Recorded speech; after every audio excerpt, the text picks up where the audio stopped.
Welcome to the Radiant Visalia podcast. Join us at one of our two services, 9 a.m. and 10:45 a.m. Download the Church Center app or visit our website, radiantvisalia.com, to stay connected with us. All right, enjoy.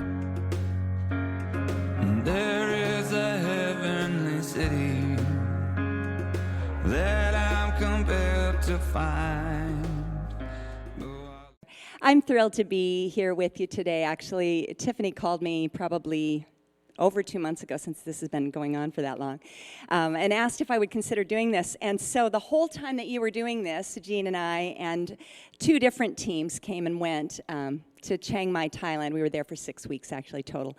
And just got back on late Saturday night. So if I don't make complete sense, the jet lag is still really trying to work on me. It's supposed to be bedtime. It's midnight there. So that's kind of what my body feels like. But I'm really, truly grateful and excited to be here with you today. Just a little bit more about my family. We've been living here in Visalia since 1983 is when I started with Celebrant Singers. My husband before that 2 years, and we were with them for 16 years, 18 years for him.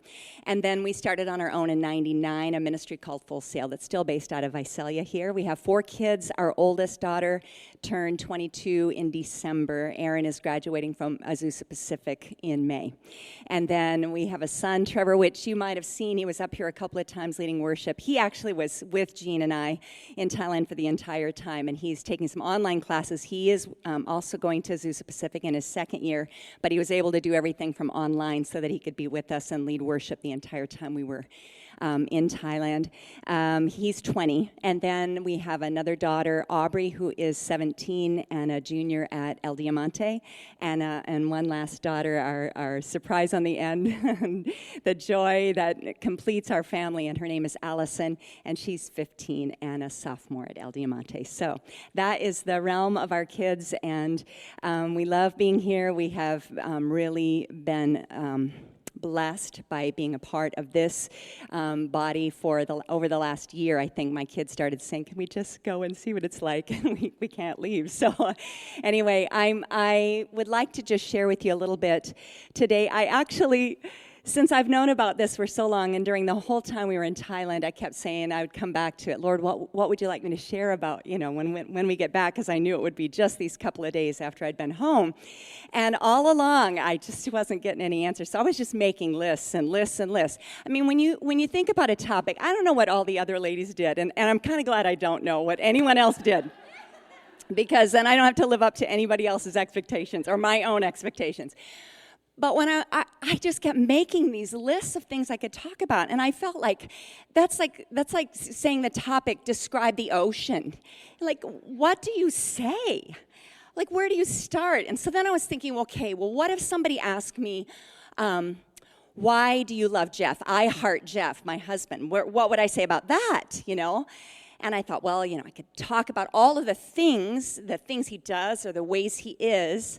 But actually, when I really got down to it, the only thing I could think was, I have to start at the beginning. I just have to start at the beginning because that's really what makes everything else make sense. That was hard to hear, sort of, because I know some of you in this room you've already heard my beginning, and you might. And I'm just going to be really honest with you and say, I just felt like you would think, what kind of a simpleton? She only talks about one thing all the time. Because I've shared my story lots and lots and lots of times. But when you think of the topic, I heart Jesus, I just have to start there. So I read a book a few years ago by, what's his name? Anyway, it's The Life You've Always Wanted, John Ortberg. And there was a chapter that he was talking about the delight of God. He used a quote from G.K. Chesterton that says that we have sinned and grown old, and our Father is younger than we. And he talked about how kids delight in sameness, how you can get them out of the tub and they will do it every single time. They'll escape the towel and they'll run around the couch bare naked 1,000,000 times, or they want you to tell the same jokes or tickle the same way. They love sameness because they're young and they delight in that. And that's how our Father is. And he said, maybe it is that God every day says to the Son, do it again. And he says to those daisies, do it again, because he doesn't get tired of sameness. He delights in it. It's always fresh and new to him. So I have to be honest with you and tell you, when finally I sat down again yesterday and said, God, I need an answer of what to talk about today. And he said that, I felt him say to me, do it again, Jill. Would you tell it again? Would you tell that story again of how I pursued you and rescued you? And upon that basis is where the rest of my life flows out of. So, in a nutshell, let me just tell you my story.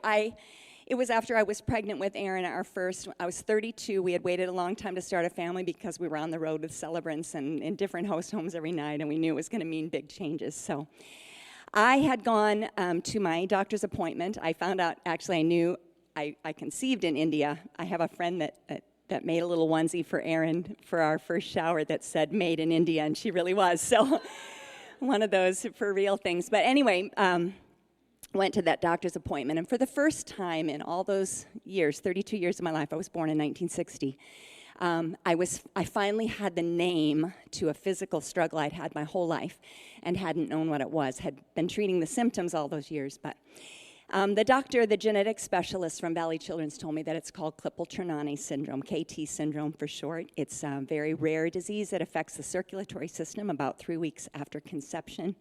About 2 in 500,000 people have it, and because it affects the circulatory system, its results are far-reaching.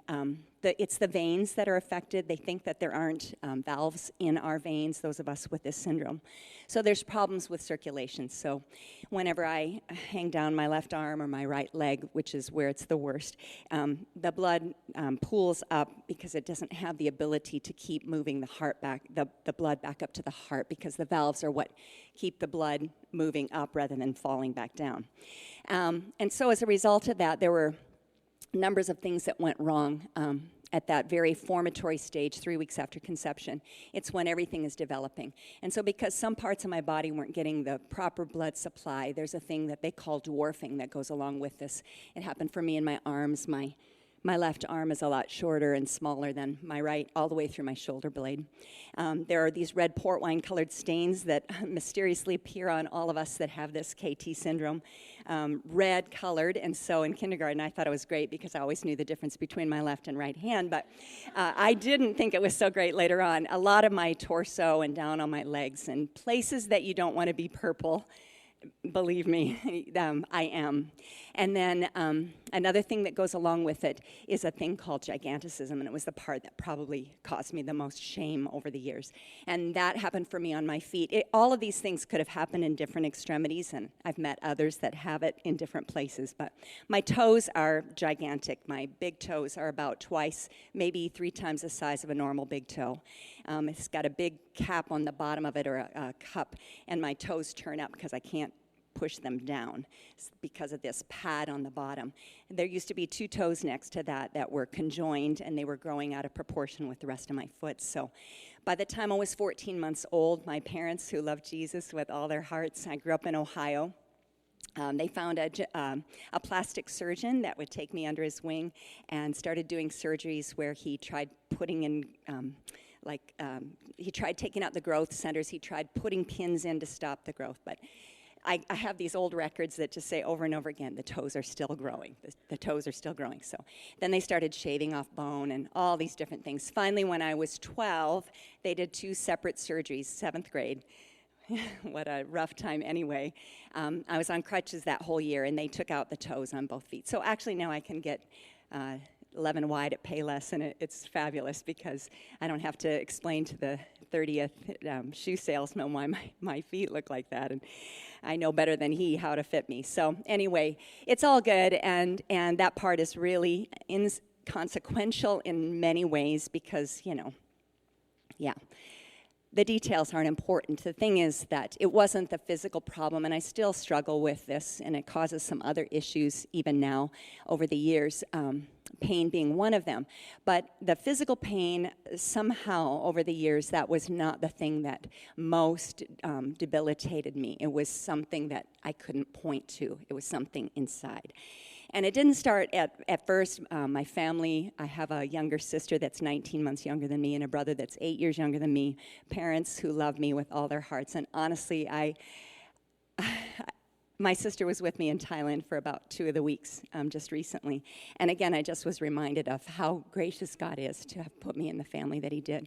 And I've traveled across the country with celebrants, or across the world, I should say, over 40 countries. I've been in India. I see what happens to kids that are born with deformities. So I really am very aware of the grace of God and planting me in the home that he did. They were like pillows to me. They were soft and gentle. And they looked at me with their whole eyes, and they saw me. And I knew I was loved there. I really did. Sorry for the tears, Part of it's jet lag, and part of it is that I can't get over him. What I have to share with you is astounding to me. My parents were wise beyond their years, and I think the Holy Spirit just really helped them to know what to do. They would often have families come over for supper, and then they would have the kids go play in one room, and then they would call me in with the adults, and they would, have me show them my feet and see what the doctors were doing. And adults were great because they would always, again, they would look at me, and they would say, you are so brave and such a precious girl. And I would feel in that place with the adults, I felt safe. With my family, I felt safe. My church family growing up, I was in nursery school with all these little ones, and we grew up together. So the ones that knew me from little on up, this was just Jill, and there was no rejection that came with it. But when it was time to go off to school, and the kids that didn't know me began to see my body, and isn't that how we are? We look at each other's bodies, and that's kind of what we assume the person is. At least that's what kids are like. And so as soon as they would see my purple hand or my weird-looking toes and the veins on I forgot to tell you that when I was 12 years old, they were telling me I needed a vein stripping on my legs because my varicose veins are so bad in my right leg. So even as a child, I looked really unusual. So the kids just saw the body and were scared, and I understand it now, I really do. And so just called me names or did things to avoid getting anywhere close to me. One girl I remember when I was probably 7 that had to run to the bathroom and be sick to her stomach from looking at me. Those kinds of things. Different kids respond different ways to that with different personalities. But for me, I went in. I went in, way, way down in. And I learned what I could do to survive. I was a really studious girl. I got all straight A's all the way through school, all the way through college. That was important to me because I could excel at that. Was something I could actually do. And, honest to goodness, I remember going to sleep with my report cards on my pillow because it was like something that I could, reach and try to hold on to, that maybe there was something about me that would be worth loving, But the thing about the enemy of our souls that goes way beyond just what kids at school say is that he hates us, and he wants to use our pain as a wound in God's own heart. And so I believe that he really, really works at trying to put a wedge between us and believing the love of God. And although I had invited Jesus to come into my heart when I was 5, and I was in Bible quizzing, that was another thing I really loved excelling at. So I memorized huge portions of Scripture. So I could have told you, I knew that God loved me. But here and here did not mix.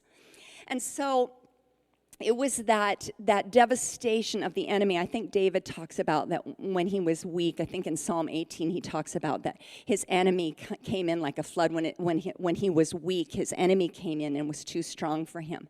And that's why he needed the rescue of God. And I just feel like that's what happened, because as far back as I can go in my memory, I remember just laying on my bed at night when the lights would go off after my parents had kissed and hugged me goodnight, that what would happen is that there would be voices in my head that would just mock and ridicule me.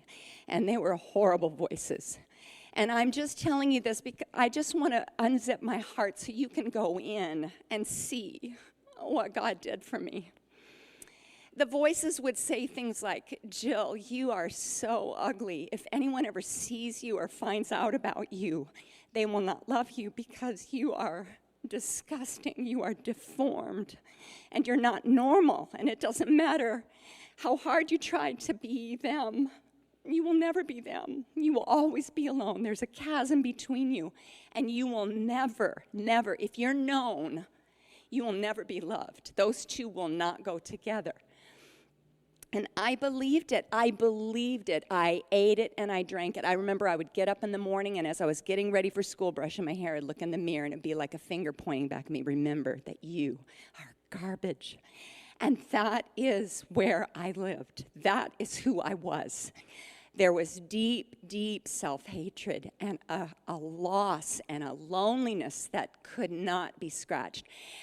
Another psalm, I think it's Psalm 32, maybe 34, something like that, that says that, even if a mother and father forsake you, the Lord, never will. I mean, a mother and father's love is not enough to fill that gap that's inside of there. And so despite the warmth and the love of my family, I was drowning in this, and I did not know what to do. I didn't ever talk about it. I don't remember ever crying a single tear over it. I don't remember ever reaching out past this hole inside of there. And as the years went by, it's just like I felt myself cramming it down, just shoving it down. And there was a gap that just separated this from this. That continued on, and I honestly, if he were not the rescuing God that he is, Psalm 18 again, it says, I reached down from on high, I rescued him because I delighted in him. That's what I feel like the Lord did for me because I did not know what to do.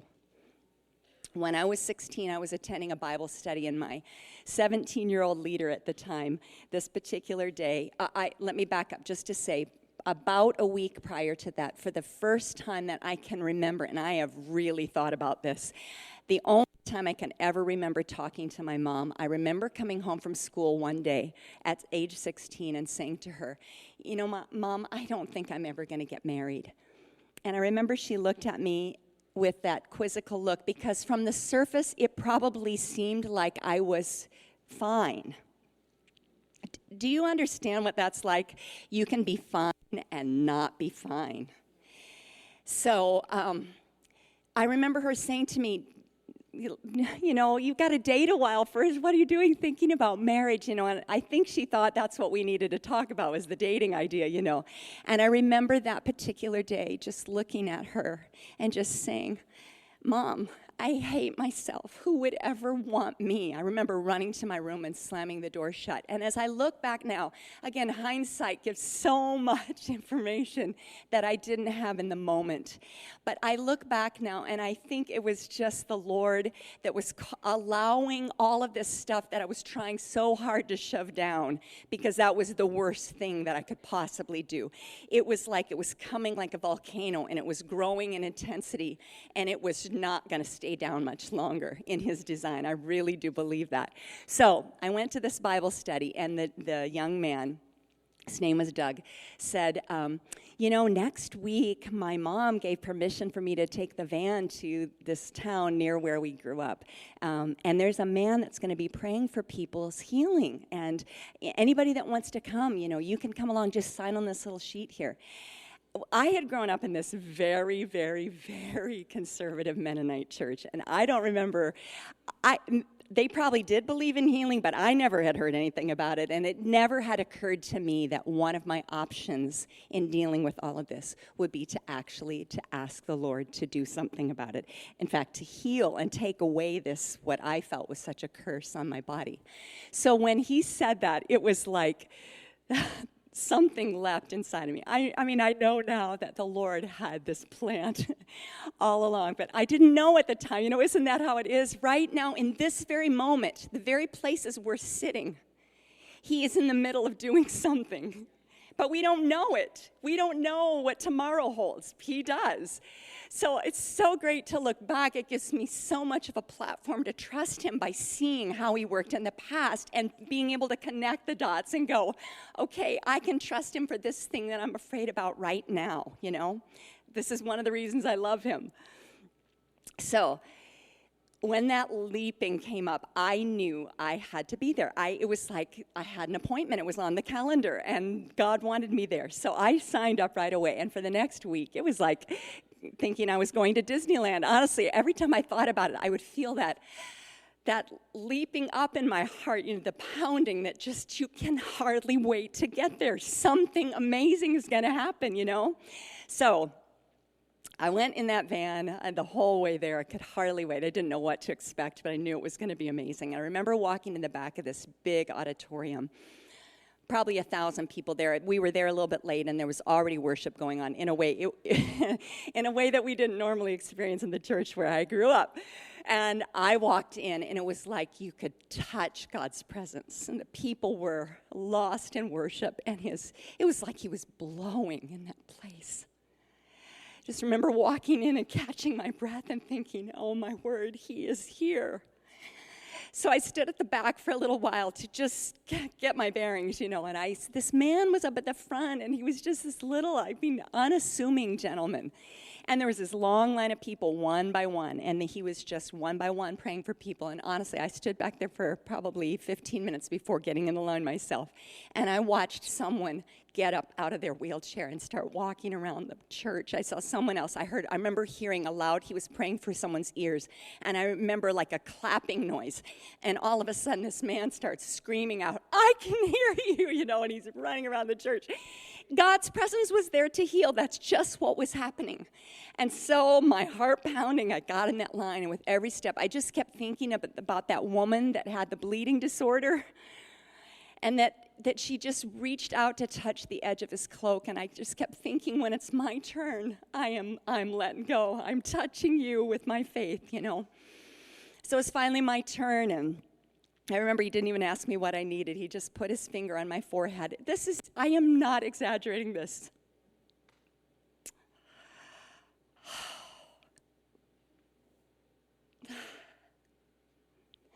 He put his hand on my forehead, and the moment he started praying, I felt like lightning came out of the ceiling and went through my body. I couldn't even stay on my feet. Sorry. I ended up falling on the ground, and I felt all this tingling and buzzing all through my body. I mean, it really, literally, it felt like my arm was growing. I felt like my toes were going back. I was laughing and crying at the same time, if you know what that's like. It was like I had never, and honestly, in all the years, I've experienced a lot of amazing things with God, but this was miraculous. Thank you. So I laid there on the ground for a long time, and I couldn't even move for the longest time. I knew there was just not one doubt in my mind that a miraculous touch of God had just occurred in my body. I kept thinking, oh, you know, I'm going to be beautiful. I'm beautiful. So I got up. When I could finally get up off the floor, I remember thinking, I want to be by myself when I see my new feet, you know. So I went out the back of the church, and I sat down on a little pylon out there in the parking lot, and I took off my shoes and socks, and my feet were the same, and my hand and my arms. And I remember in that moment just bending over.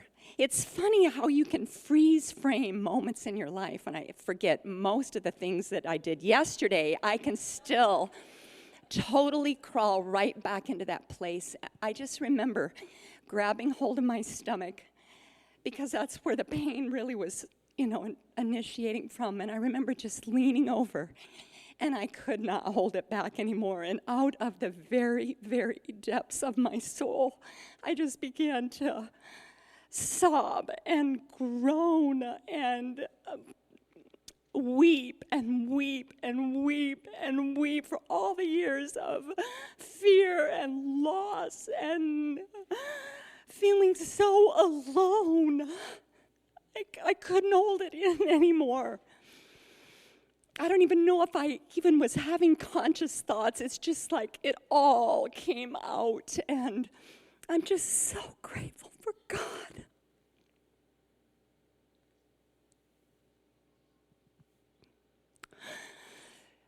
The friend that had brought me, he must have seen me go out, I don't know, or the Holy Spirit prompted him.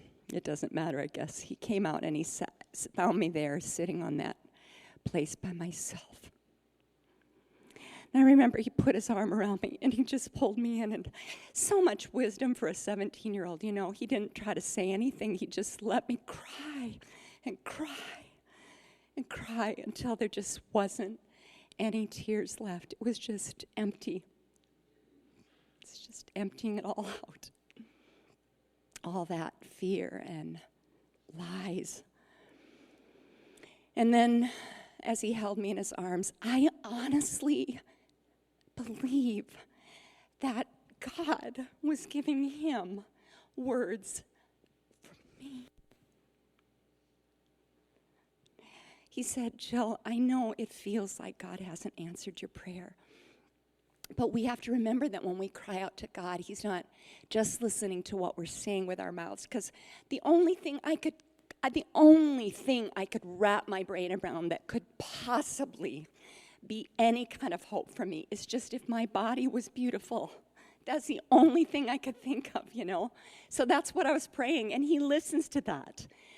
But this was the beauty. He said he doesn't just listen to that, but he listens below that to the groaning of our hearts that don't even have words to put to them, because that's the language that he speaks. Oh, isn't that comforting? And then he said when he does his healing work, he doesn't just put Band-Aids on the outside of mortal wounds, but he goes to the source, and that's where he starts his healing. So he said, just wait and see. God has done something absolutely miraculous for you. Well, it's not what I expected.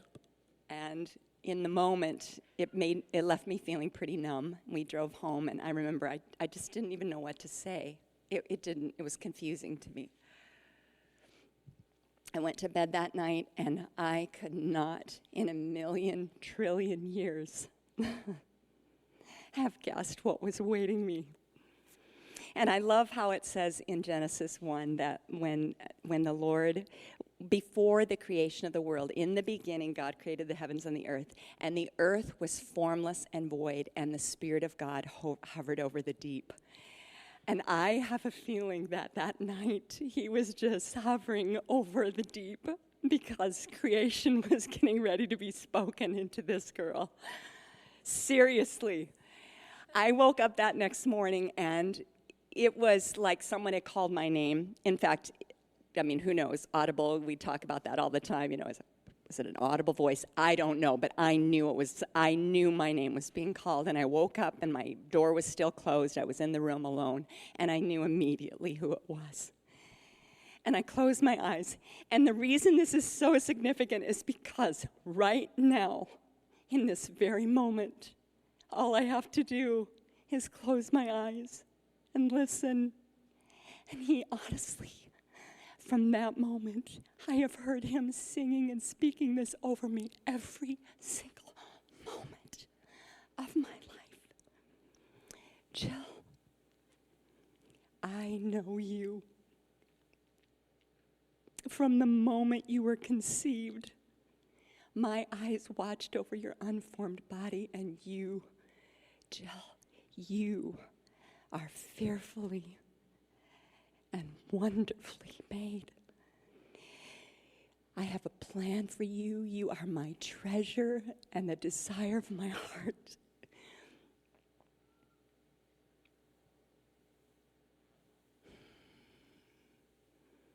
My favor is on you.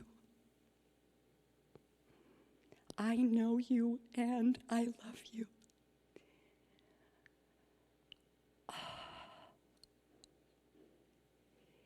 It changed everything for me. It changed everything. It went from here all the way down. You know, it's Ephesians 3, I think, that says, Paul prays that we would have power together with all the saints to grasp. Power to grasp. This is important. Why does he say we need power to grasp this? I think it's because often we don't. Power to grasp how wide and long and high and deep is the love that surpasses knowledge, that we would be filled to the measure of all the fullness of God, that his love would become our experience, not just our knowledge, but our experience. And that is a miracle when that happens. When I realized in that moment, when it dropped down into me, the love began to fill. It's like a water faucet turned on, and this empty place inside of here began to get full, until it's just flowing over. When I realized that he saw me and loved me, I realized that I could love me too. And then you no longer were a risk to me. It changed my whole life. From that moment on, instead of wanting to hide in corners and make sure that I got through the day without being noticed, and now I want people to notice because, in fact, just the other day when we were on the plane coming home, we were in China, where we spent 24 hours in between in a layover from Chiang Mai to Los Angeles. And I stood at in China, everyone crowds to get out the door, so it was just better to get out of the way and let them go. So I remember standing here in my seat, and this hordes of people were coming, and I was like, look at me, look at me, look at me, look at me, look at me, because I want them to see in my eyes that there is a love that they don't know yet. That's the thing about him. His very presence now lives in us, and everywhere we go, he comes out of us, even when we're not saying a word. I mean, we carry him. The presence of God, the aroma of Christ, his fragrance is everywhere we go. So he starts just coming out of us. And people, they feel it. Try it. Just try it. Try grabbing people's eyes and just look at them. Not weirdly, but look at them. Like you just look at them, you know? And they're like, and they smile. They come alive. It is the presence of God inside of us. How awesome is that? So it says, Christ's love, this is in 2 Corinthians 5, Christ's love compels us. For we are convinced that one died for all. And God is now reconciling the world to himself, no longer counting their sins against them. And we are now his ambassadors. It's as though God were making his appeal through us. So now it's not head knowledge or doctrine or having to have the right answers for all their questions. It's just like Jean was saying, he made me come alive. Where I thought no one would love me, he dropped down inside of my heart and filled me up. It wouldn't have mattered if I never got married. I did get married, and God blessed me with a wonderful husband and a family.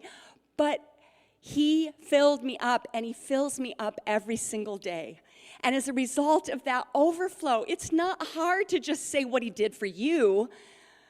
It just pours out. So we were in Thailand just these last couple of weeks, had an awesome opportunity. The first 2 weeks we were there, we got to work in this Christian school, Grace International School, 300 7th through 12th graders of mostly missionary families, based in Chiang Mai, but going throughout Southeast Asia there. These kids are going to affect the whole world someday. We got to talk about the story of Gideon and how, remember when the Spirit of God appeared, it says the angel of the Lord, but I believe it was Jesus, pre-incarnate, appeared to Gideon and said, "You mighty man of valor." He's in the wine press trying to hide from the Midianites. And he calls him mighty man of valor, and then he says, "The Lord is with you." And so we were able to spend 8 teachings over 4.5 days.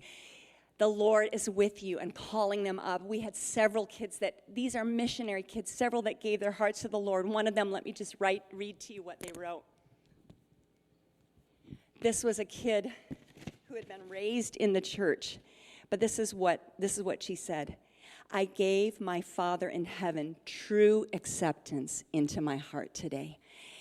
I think when this becomes no longer just this, but this, we will never be the same, and the world will never be the same, because that is what we're longing for. We were created with a God-shaped void that can only be filled by him. And even some of us that are still in the church have a void, because we only know, but we don't know. And his presence is here. He wants to. It is the desire of his heart to fill us up. The enemy would lie to us and tell us that we do not know God's love. He wants us to experience that. The one other story I want to tell you, and then I just want to spend a couple of moments at the end here in prayer. We also had the opportunity to do 2 women's events, Current for Women. I don't know if some of you have heard anything about that. We've done several here in Visalia over the last year. Since 2009, I think we've done 3 or 4 here. But we got to do one there for English-speaking women that are giving out all the time, a lot of these missionary wives and mothers and teachers. And that was at a resort while we were there, the very end of our time. But just before that, the week prior, we did a Thai, completely in Thai, Current for Women. And the team came, there were 19 of us, and we did worship. We tried to do songs that they know in Thai, that we sort of know in English, and then we did a couple of songs that we sort of know in Thai, and it was really awesome. We had some women share their testimonies. Everything was interpreted into Thai. But the pastor's wife, her name was Ajahn Wanapa. Ajahn means teacher, and in the Thai culture, age and rank is really important. And she is a 60-year-old woman. Her husband and she pastored this little church that opened up the doors to us, Grace Chafa Church, and they were praying for 50 women. And they wanted 50 women, and they told their gals in their church, they have 50 that attend the church, please go and invite as many women as you can think of to come, women that don't even know Jesus, that maybe are only asking questions about God. Have them come, invite whoever you want. We're praying for 50 women to fill this place. And on Monday night, when we got ready to open up the doors, there were 92 women there. It was just awesome. 8 of those women gave their hearts to the Lord that first night. It was incredible.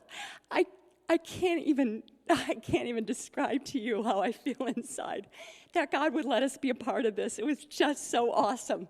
But the last story that I want to tell you is this Ajahn Wanapa, who I guess because I'm 54, she felt like we were peers, and because I was doing a little bit of the teaching, somehow she trusted me. I was sharing that from the moment we were conceived until the day we go home to be with him, he sees the whole thing. When I said, and she was interpreting this, from the moment of our conception, and this is a very put-together woman, and in that culture especially, just emotion is not shown, hardly ever. Am I right about that, Jean? You just don't see it. And this woman is standing next to me interpreting, and I say, from the moment of our conception, and she said, in Thai, from the moment of our conception, and then she bent over and she began to just weep. She couldn't speak, and I'm like, I don't know what to do. So I went over by her, because I just wanted her not to feel alone, and here are her women out there. She lets me fold her in. She kind of buries her head here. She keeps talking, so I keep talking.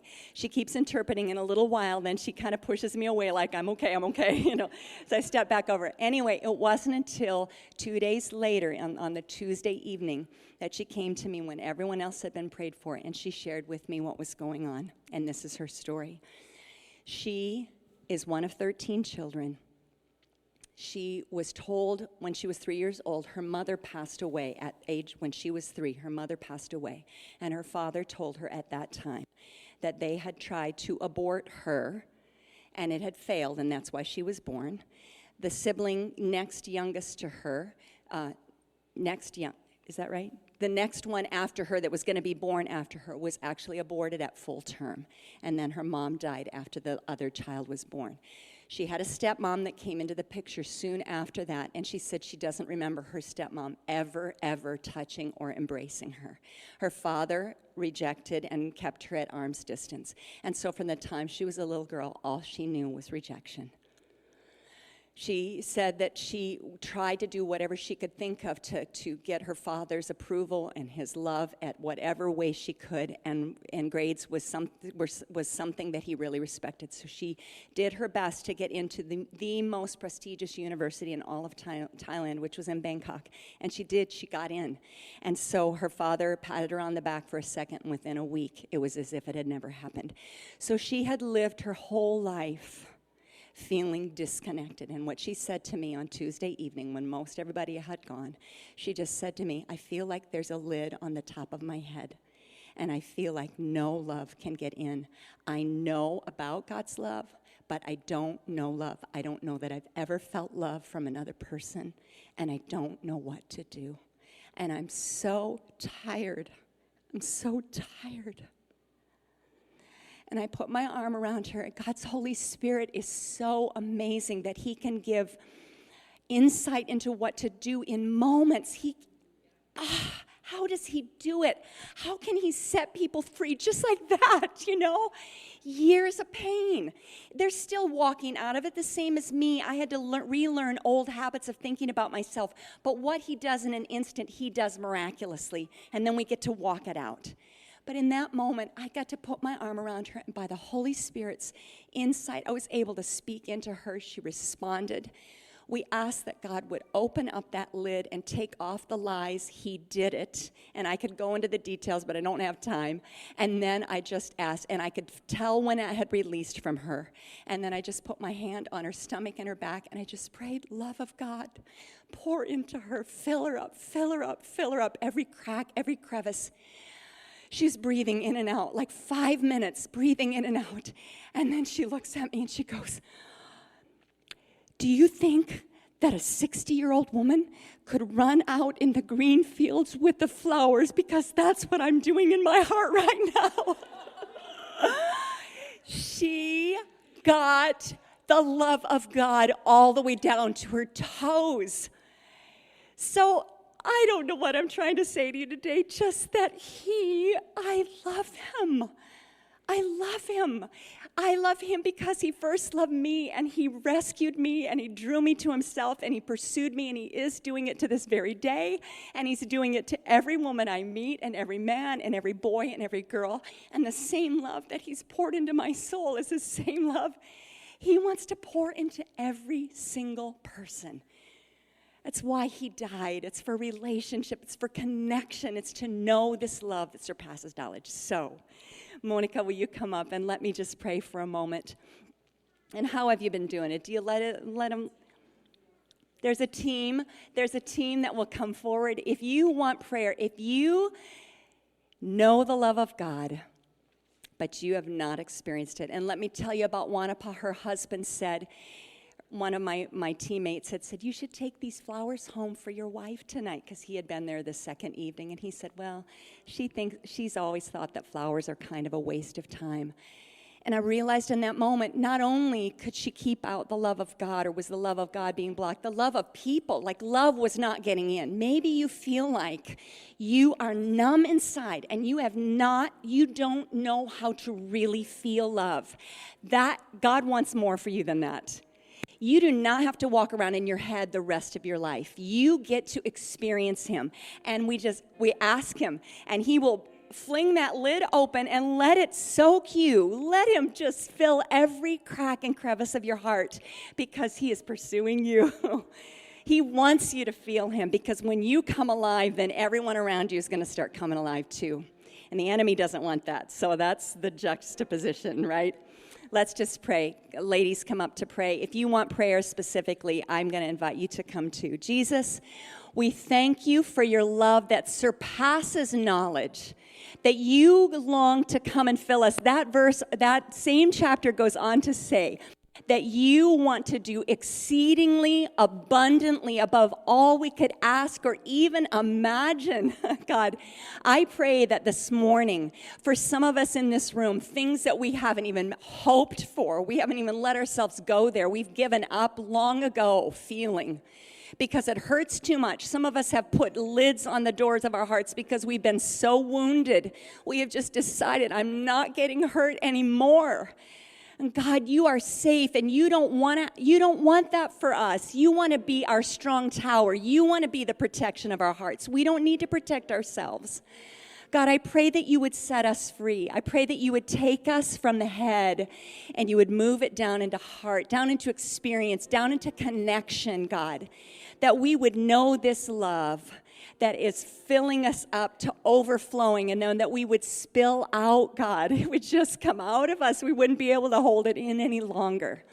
I pray for miraculous works of your Spirit right now. You say in Hebrews 10 that those who have been made perfect are being made holy. You are able to do. You can do it in a moment, God. You are a miracle worker.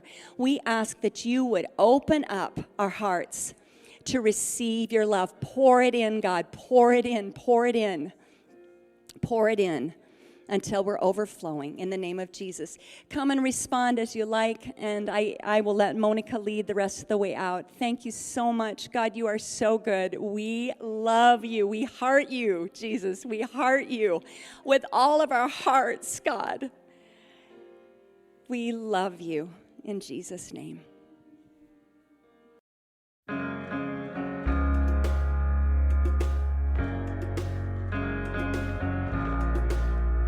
Thanks for listening. We want to be a resource for you as you walk with Jesus. So please connect with us at radiantvisalia.com. Until next time. There is a heavenly city that I'm compelled to find. Though I love the flowers and trees and the smell of the grinding sea, and all the beautiful things here in life. And I